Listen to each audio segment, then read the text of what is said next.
전세나 월세 살다가 재계약을 해야 되면 반드시 봐야 되는 영상입니다. 재계약할 때 계약서를 써야 될까요? 말아야 될까요? 확정일자를 다시 받아야 될까요? 실제로 재계약했는데 재계약서 안 써가지고 보증금 2천만 원 날린 사람도 있습니다. 근데 기본적으로 어떤 내용이 추가되거나 바뀌거나 하면은 그 내용을 적기 위해서 재계약서를 쓰는 게 좋습니다. 그냥 이렇게 기억하면 돼요.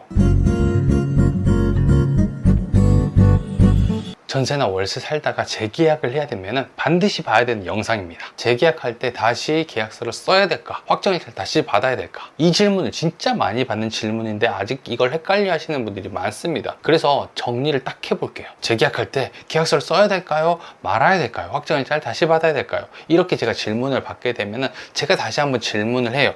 집주인이랑 어떻게 계약하기로 하신 거예요? 이렇게 물어봅니다. 사실 내 상황에 대해서만 알면 되는 거지 이 내용을 전부 다 알 필요는 없거든요. 그래서 상황을 구분해 가지고 설명을 딱 드릴게요. 제가 질문을 해볼게요.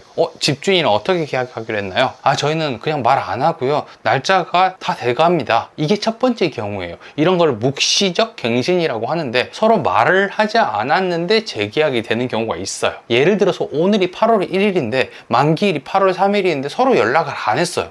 이런 경우에는 그냥 2년 동안 기간이 연장된 겁니다. 원래 만기일에 2달 전까지는 서로 얘기를 해서 협의를 해야 되는데 그게 안 됐다라고 하면은 묵시적 갱신이 돼서 똑같은 기간이 한 번 더 연장됩니다. 그때는 계약서를 안 써도 돼요. 기간 말고 바뀐 게 없기 때문에 자동으로 2년을 연장했구나 라고 봅니다. 그래서 굳이 계약서 쓸 필요 없습니다. 그럼 다시 질문해 볼게요. 집주인은 어떻게 계약하기로 하셨어요? 라고 물어봤는데 저희는 보증금 1,000만 원 올려가지고 계약을 하기로 했습니다. 이렇게 말할 수 있잖아요. 두 번째 경우죠. 이 경우는 협의에 의한 재계약이라고 보면 됩니다. 서로 계약 내용에 대해서 협의를 한 거예요. 조건이 바뀔 수도 있고 금액이 바뀔 수도 있고 내용이 바뀔 수 있습니다. 그래서 이 경우에는 계약서를 써야 돼요. 물론 조건이 하나도 안 바뀌는 경우도 있어요. 그럼 이때는 사실 계약서를 안 써도 되지만 묵시적 갱신이랑 구분을 하기 위해서 쓰는 게 더 좋아요. 그리고 보증금이 올라갔거나 조건이 바뀌었다라고 하면은 계약서를 무조건 다시 써야 됩니다. 그러니까 이렇게 협의에 의해서 계약을 다시 하기로 한 경우에는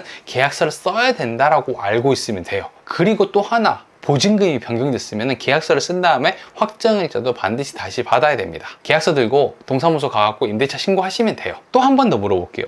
집주인이랑 어떻게 계약하기로 하셨나요? 제가 계약갱신 청구권을 사용했습니다.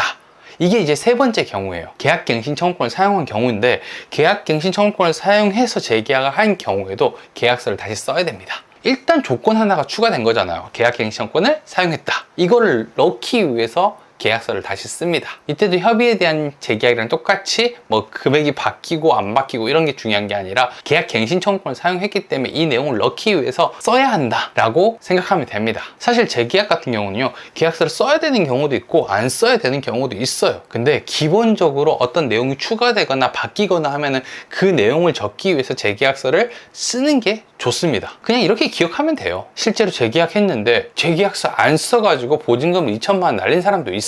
그러니까 내 상황에 맞춰서 계약서를 써야 될지 안 써도 되는지를 결정해야 돼요. 오늘은 재계약에 대한 얘기를 해드렸는데 앞으로 필요한 부동산 상식에 대해서 더 자세하게 알려드리도록 하겠습니다. 구독과 좋아요, 알람 설정 꼭 해주시고요. 감사합니다. 저는 버튼홍이었습니다. 깔끔하다.